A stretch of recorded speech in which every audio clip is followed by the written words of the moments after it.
Sorry for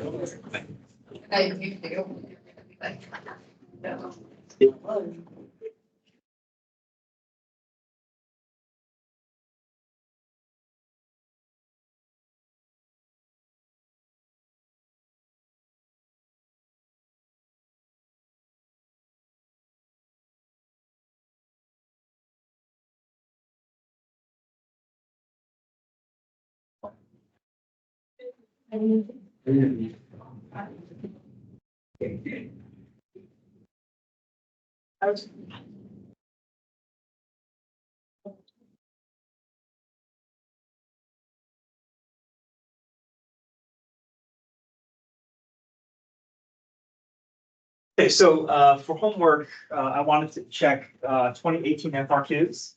I can check that at the end of class.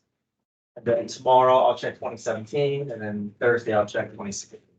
But I would like for us to start looking at packet 6. So today, packet 6 will focus on pages 1 through 15, which is the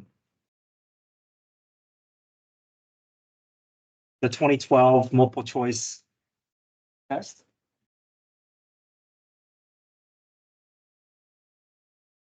Couple of handouts here that I handed out last week. Packet 6, packet and key. There's the exam details, and then there's some copies of unit circle if you need some extra practice this weekend for unit circle.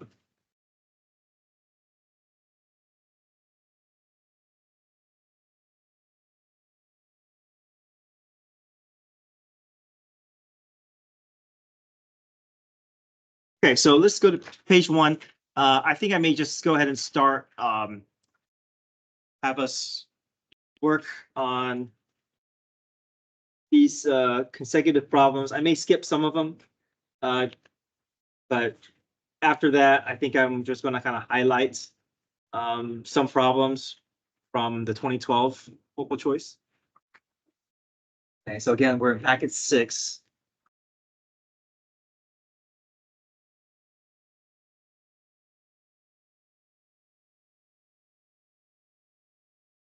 Okay, so we'll start with number 1. This is page 1, packet 6. Y is equal to x sine of x. Find the derivative. What do we have to make sure we involve if we want to find the derivative of x sine x? Product rule. Yep. You see how x is its own thing, sine of x is its own thing. They're being multiplied. They're outside of each other. We got to go through product rule. Okay, try that.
Okay, number 2. given that f of x equals 300x minus x squared, on which of the following interval is the function increasing? So if we're asking about increasing, decreasing, that is talking about slope, right? So slope, we got to get to the first derivative. We're going to go through first derivative test. So that means you're going to set f prime equal to 0, find your critical points, populate your slope sign line, find intervals, find values in each interval to plug into the derivative, and then gather whether each interval is positive or negative. And once you get all your signs showing up from your sign line, then you can decide which interval your graph is going to be rising.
Okay, so we find f prime, we set f prime equal to 0.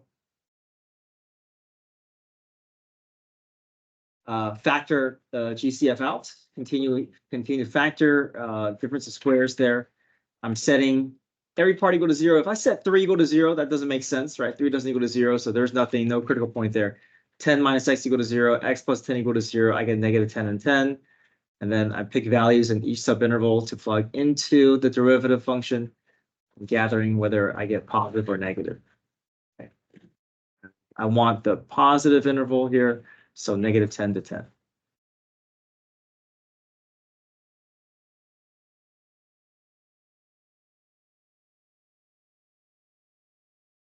Okay, number 3, the integral of secant tangent dx. This may not feel like an integral rule that we know very well, but we should, because that's going to be one of the things that I want you to do when you get your multiple choice test, is spend a couple of minutes and write down your 6 derivative rules. And so you're going to create 2 columns, all the C functions lined up in alphabetical order, COS, COT, CSC. and then line up the ones that are related to each other. So tangent, cotangent, secant, cosecant, sine, cosine. And if we find each derivative, we know that we can kind of read backwards from all these derivative rules to help us get to our integral rules, right? So if I'm looking for integral of secant tangent, that means I'm starting here. I'm trying to move up to try to find the antiderivative from my derivative level. So integral of secant tangent will just be secant of u plus c.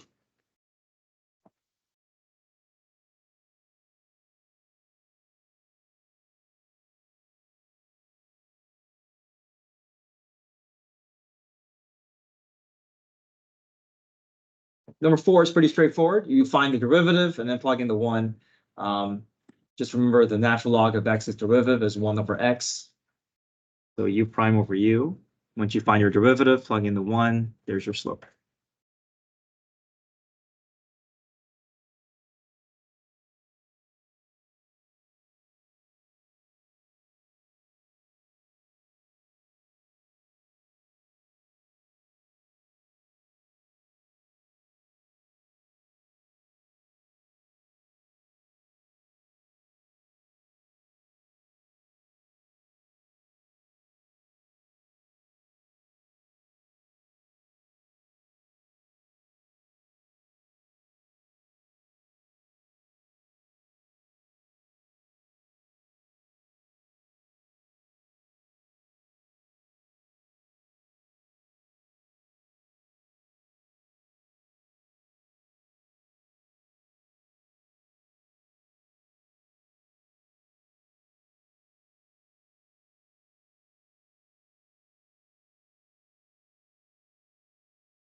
Okay, number 5.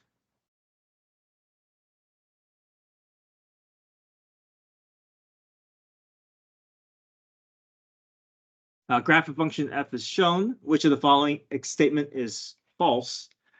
So remember, if a limit is going to exist, I need to pick 2 points from both sides of my target and draw arrows towards that target. Are the arrows pointing to the same location? If the arrows are pointing in the same location, then the limit does exist.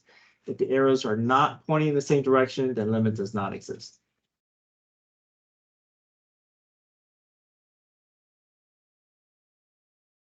And if you're ahead of me, then great. Keep working. You can use the key to check your progress.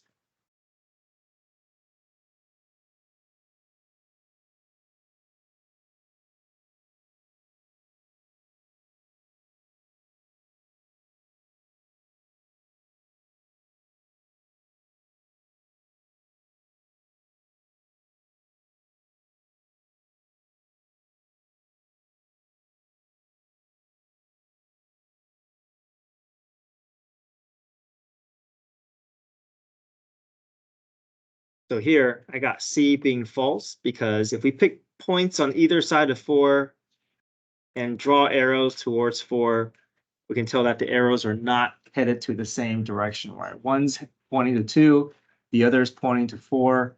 There's a disconnect. This is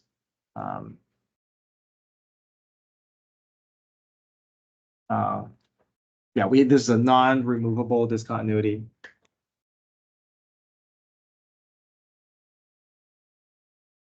Okay.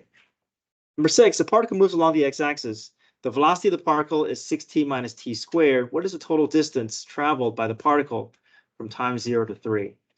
The reason why we got to be more concerned if we see the total distance is because if, let's say, this particle moves 4 units to the right, and then it moves 3 units to the left, right? If he's going to change direction, we got to figure out where in that time interval he's going to change direction, because we need to do a separate integral for that second region, because if he's moving backwards, we're going to get a displacement of -3, and we got to convert that to a positive number. Because if he's moving right 4 units and left 3 units, we need to be able to figure out that it's 4 plus 3 and not 4 minus 3. So first things first is we need to figure out, does it even change direction between 0 and 3? If it doesn't change direction between 0 and 3, then we don't have to worry about having to do anything besides just integral of one of the expression. So if I create a velocity function, I'm going to see if he actually does even change direction. So this is already my velocity, which is 6t minus t squared. Set that equal to 0, which is going to factor out a 6 and solve for t. So my critical point is 0 and 6.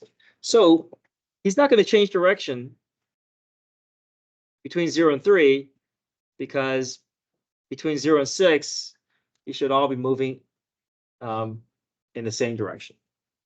Let's just double check which direction he's going in. So if I plugged in 3, for instance, between 3 times 6 minus 3 is positive. So that means we just have to find the integral of 6t minus t squared, get the displacement, and then we can stop there. Don't have to worry about, oh, there's a change in direction, we got to split it up. So my displacement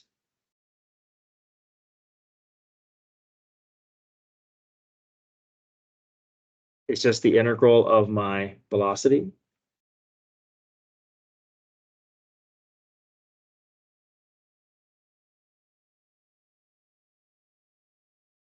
So we go through power rule, plug in upper and lower bound, and then try to get it down to a number.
Okay, number 7, see if you can look at that problem and decide what's involved there. Number 7.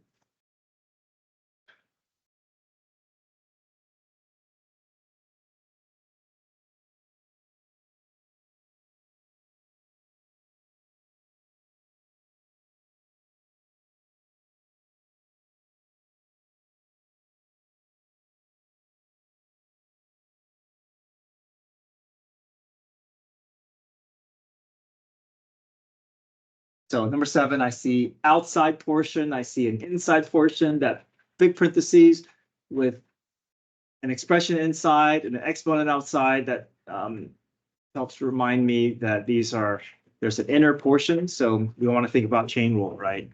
Find the outside derivative, identify the outside, identify the inside, and then we take turns with each derivative.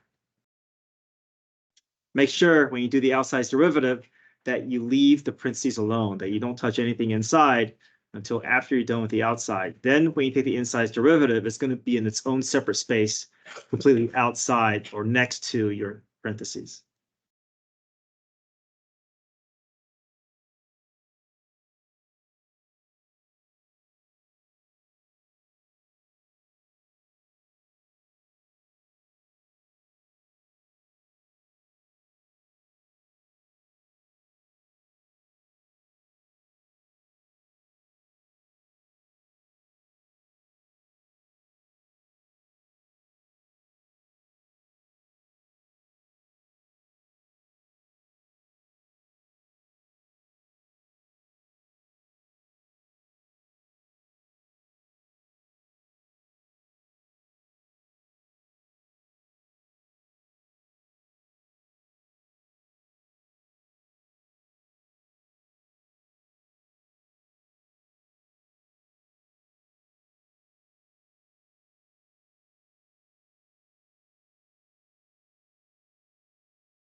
Okay, number 8.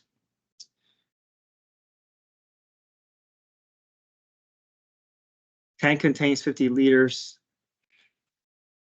of oil at time t equals 4 hours.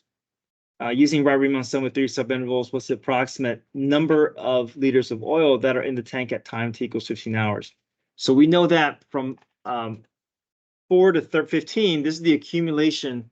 We can do Riemann sums, find the accumulation of oil added in that time interval. But we also have to understand that there's already 50 liters to begin with at 4 hours. So we got to do that final equals initial plus displacement. And then that displacement is where the Riemann sums come in.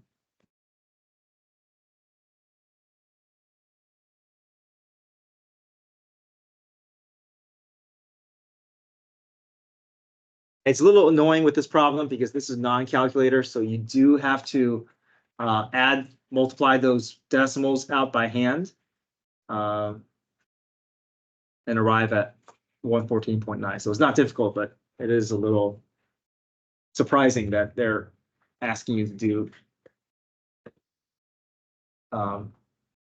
just multiplication of decimals.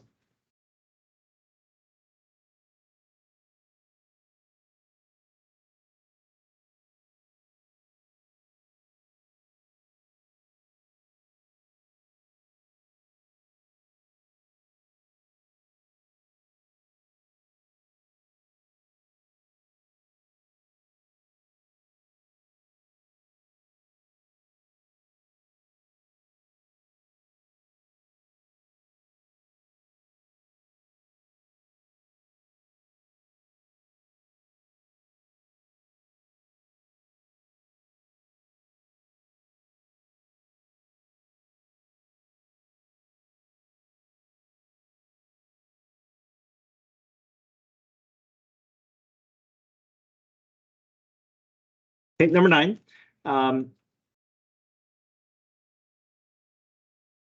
Let f be the function, be a piecewise function. Is the function continuous at x equals 2? We have to go through our continuity conditions. First things first, does a point exist? We know that x at x equals 2, f of 2 equals k. That is still unresolved, so we keep going. If we want to find the limits, we want to find the limit of the connected graph, not the point. So the limit is just with the first expression. I wouldn't do L'Hopital's for this one because I can just cancel out between numerator and denominator and just reevaluate. I get 5. And then I know my limit is at 5. There's a hole there. The only way I can fill in that hole is if f of 2 is equal to 5. If f of 2 is equal to 5, then I can get that hole to be filled in. I'm basically setting my first and second conditions equal to each other to figure out where that hole is and how I can fill in that hole.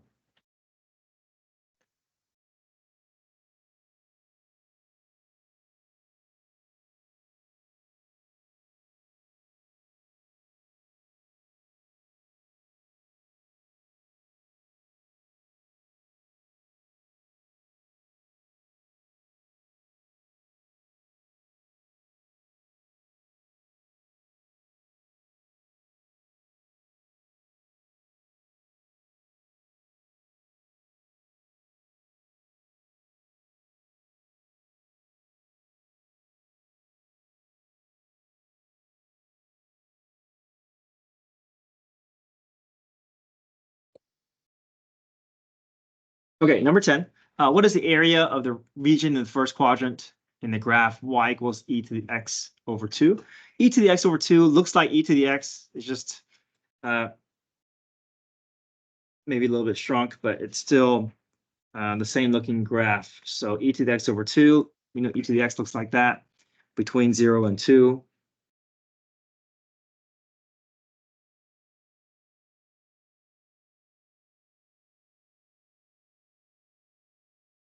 Area of the first quadrant. So we know area is just top minus bottom.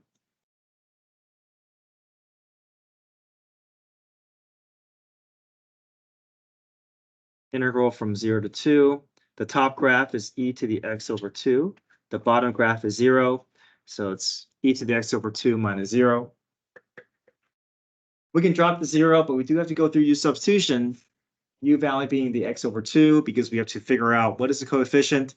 that's going to come out of it, and how is that going to impact my setup?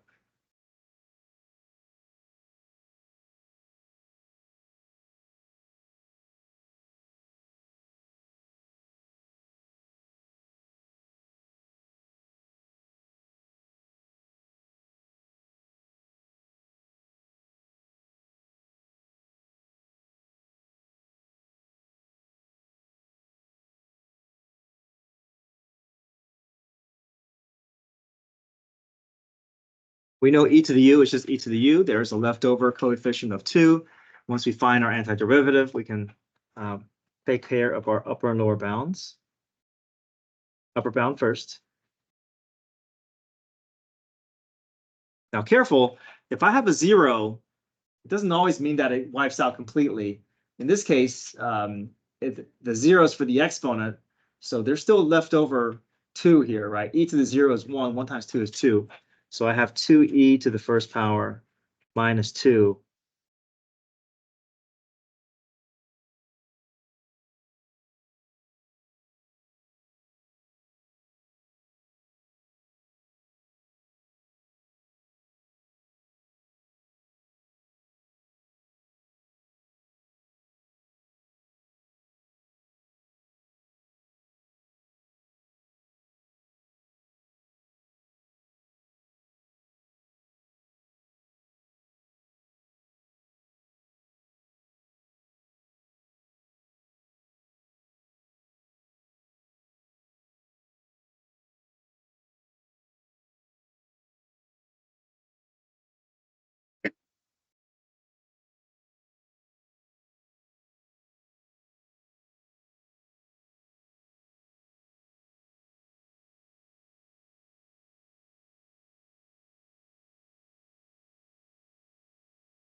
Eleven is a little bit strange. That square root of x minus absolute value of x minus 2. We can think of absolute value of x minus 2 as a graph that looks like that. So a square root version of it is just going to make the graph more of a curved graph. Maybe something like this, but it's still going to be a sharp turn. It's still going to be connected, but just like absolute value of x minus 2, we know the graph is continuous but not differentiable. So there's still a sharp turn there. Slope is undefined, but the graph is still connected. So it's continuous but not differentiable.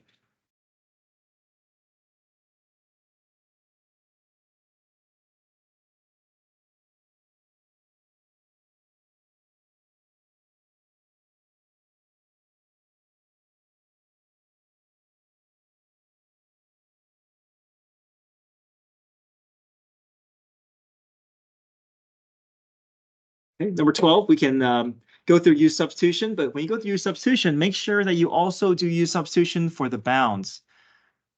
Notice that the bounds, we're not resolving these problems here, but if my antiderivative is in terms of u, then that's indicating that my bounds is also in terms of u. So I need to not only get my expression in terms of u, but also my bounds in terms of u.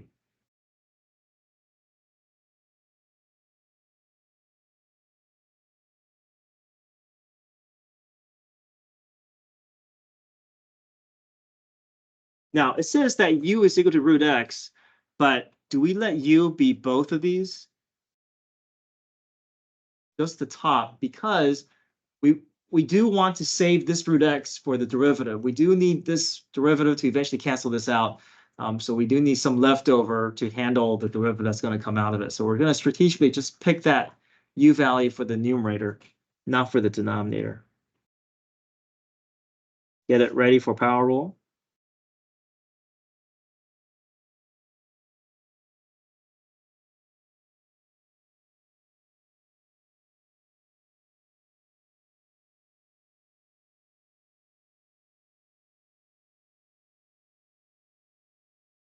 Cross multiply.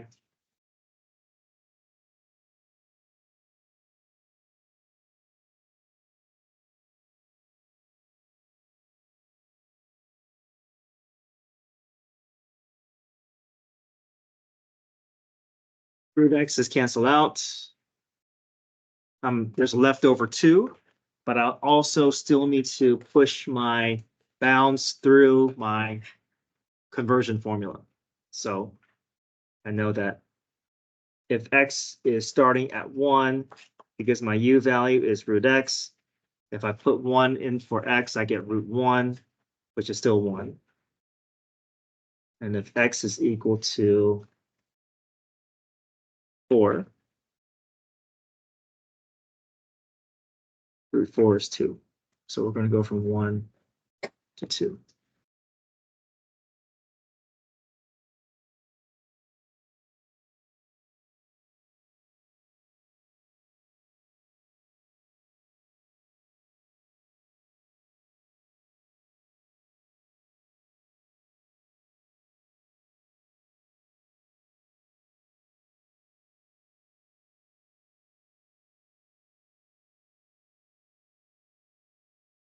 Uh, 13, a piecewise function is splitting my integral up.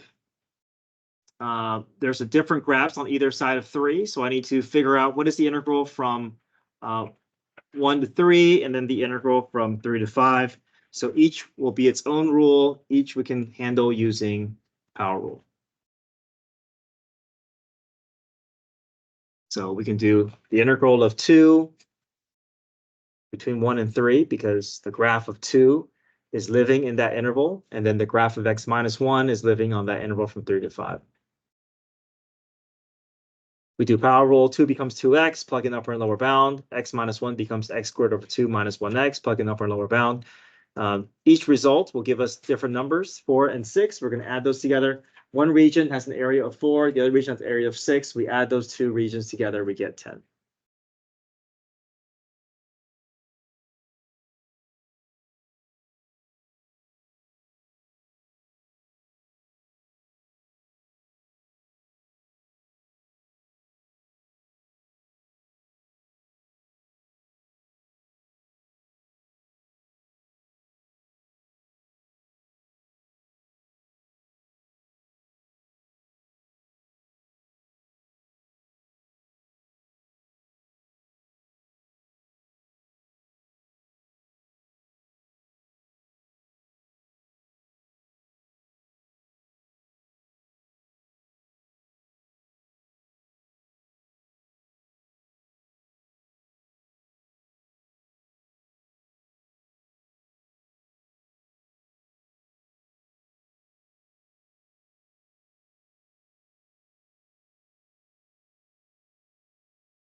Number 14, we got to go through chain rule.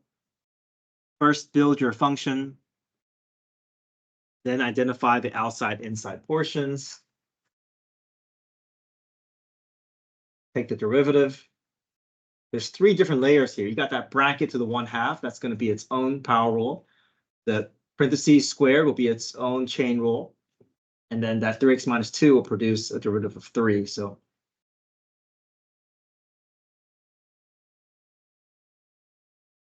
nested function here. But once you have your derivative, replace all your x values with 3. And then now you're just trying to get your number down to something that matches your answer choice.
Okay, number 15.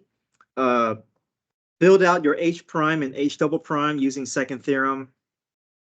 You know H is involving the area between the graph and the x-axis. H prime is just the function order pair, and H double prime is just the slope of the F graph.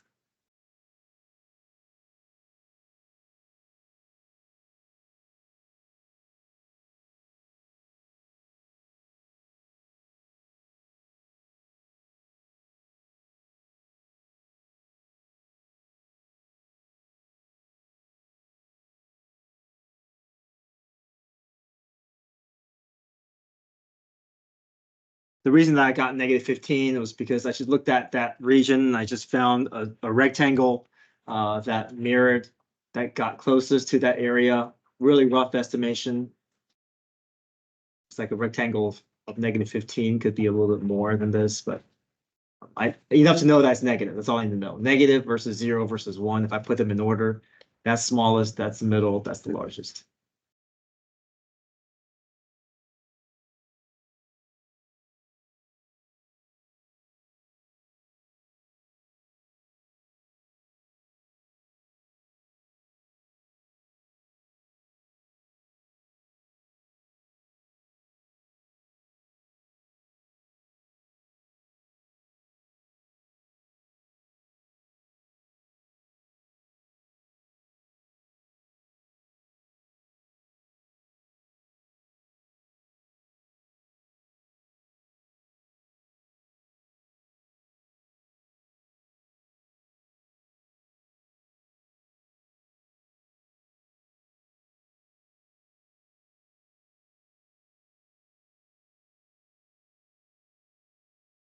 Okay, next up.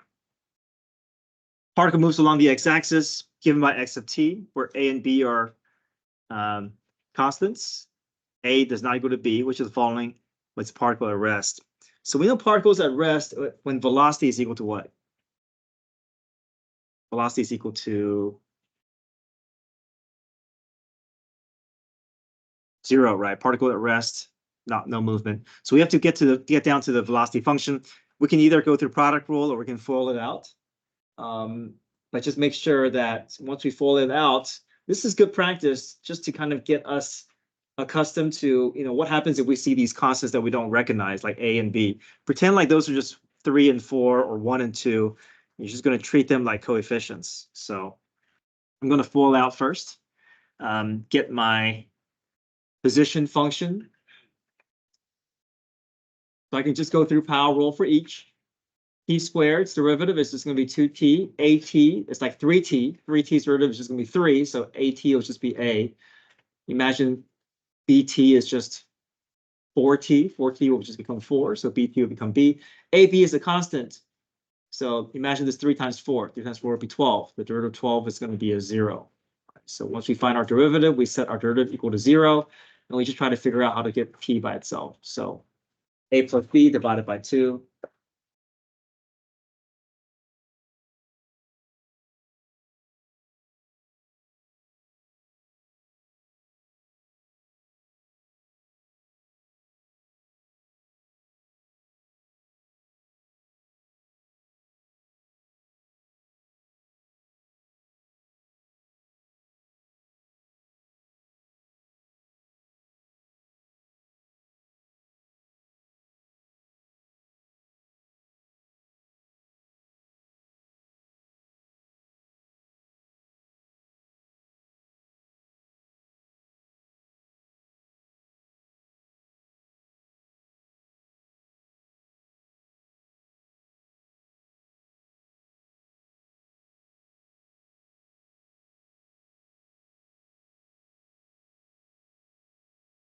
F of x is the integral of gt. If I find the derivative just to kind of make it easier for me to see, this is really, F is really, or we know g is the derivative of F, right? So what that means is, if this is the original function, what will be the slope graph look like? Well, this is a slope of 1. So if I were to have a constant 1 that were sitting on my graph, then this is what it would look like, right? The slope of 1, so the derivative of 1 is going to just be a constant line because that's just a constant same slope of 1 all the way through. And it's positive slope, so either 1 or 2, we can imagine that.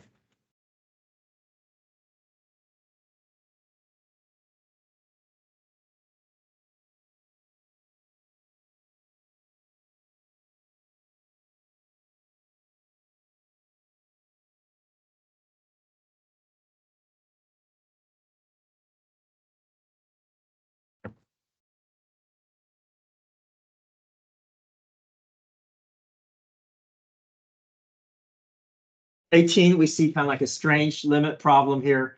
First thing we do with the limit problem is we replace our h's with 0. H is our variable here. If I plug in 0, I get 0 over 0. That indicates to me, okay, this is condition for L'Hopital's rule. So I can find the derivative of the numerator and denominator. I can reevaluate and get myself down to a real.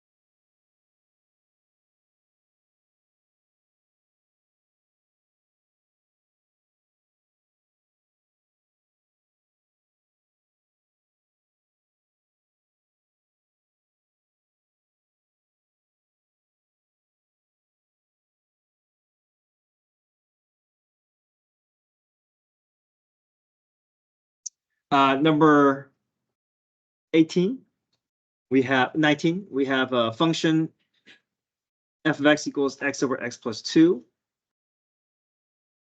What point does the graph have a slope tangent to 1/2? So we basically have to involve the derivative and set the derivative equal to 1/2. But to find the derivative, we got to go through quotient rule, f prime g minus f g prime all over g squared.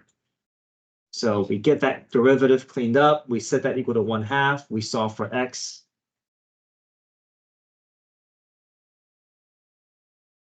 And then once we solve for x, we still have to go back and plug them back into the original function because the answer choices are asking for full order pairs.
Okay, let's do a few more here. Let's see, numbers 20 and 21. 20 is one where we have to build out that relationship between function and its inverse. I know that whatever order pair that I can gather from my g function, I'm going to have the flipped version of it on my inverse. And if I can get this order pair, if I can find f prime of 0, then this number is going to lead me directly to the answer I'm looking for. So to get f prime of 0, I'm first going to find f prime of x. To find f prime of x, I have to go through chain rule. Once I build out that chain rule, replace every x with 0, I get a slope of 6. So slope of 6 will lead me to a slope of 1/6 on the corresponding point on the other graph.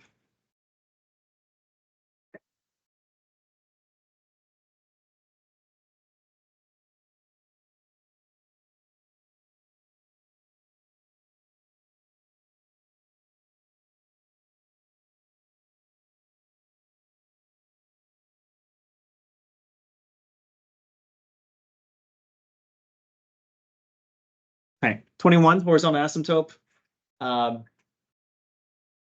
That means the limit as x approaches infinity is going to equal to 5. And the only one that's going to work is answer choice E.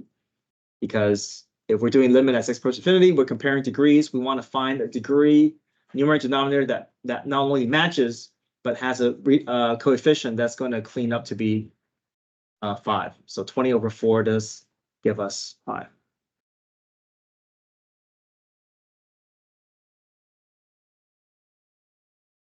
All right, I'm going around and check your 2018 FRQs. That was your homework from last night.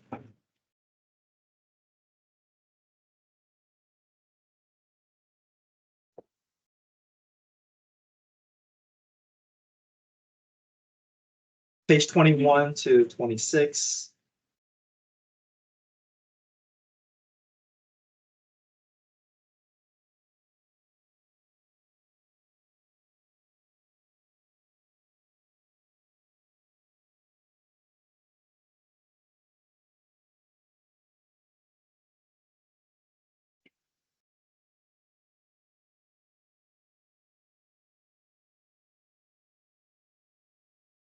Thank you. Miss Clayton. I'll check those off. 7.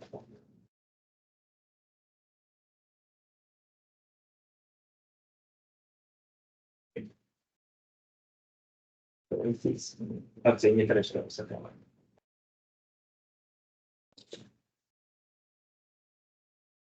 I see you finish those.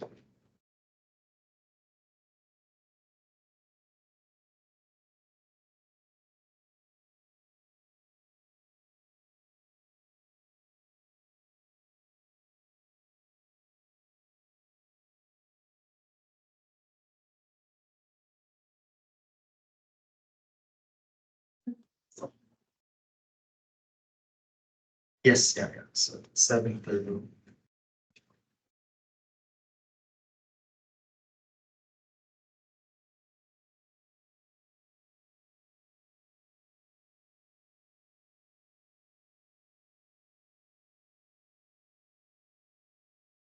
Yeah.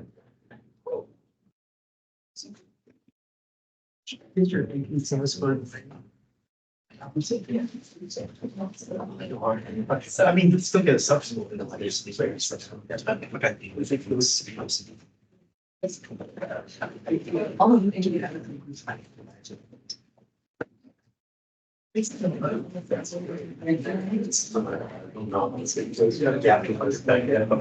Yes, tell get your comments.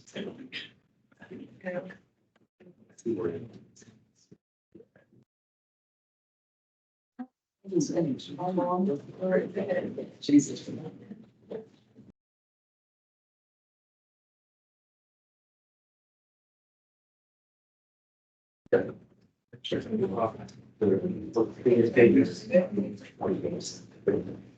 All the way, like, beginning of time, because we get to that, I get it.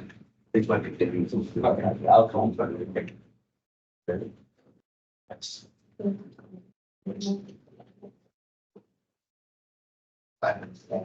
It's fine.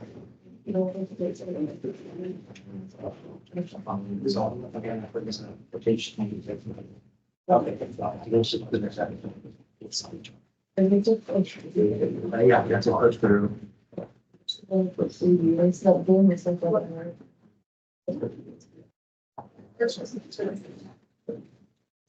Yeah, I was like, so you don't. I don't understand. It would be 6,000.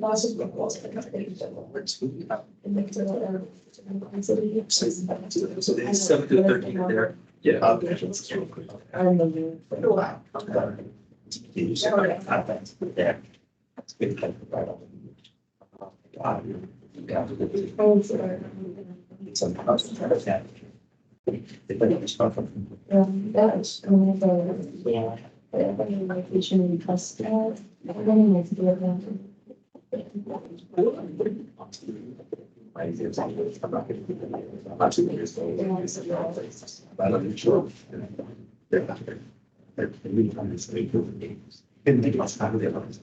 I'm trying to play. That's what that's. I forgot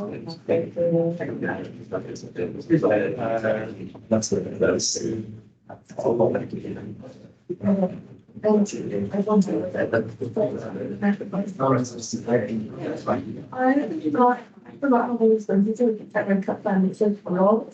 Only the bird. I'm sure it's on the thing. It's going to go to that one, but it's slow. So like, why are you going to find out? But when you stay for you want these words.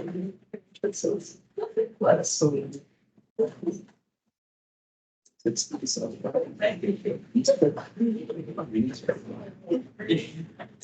So. Yeah, like I thought. So, but I don't know if you're right, and I didn't play one. I don't know. I don't know. I read the Bible just for this. It's actually. They're saying that it's killing. And I'm playing school with them. Yeah. They're playing school by once. So, mine's on it.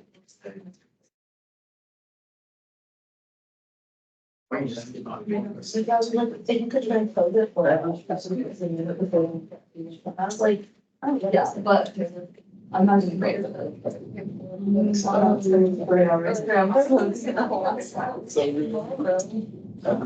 Okay.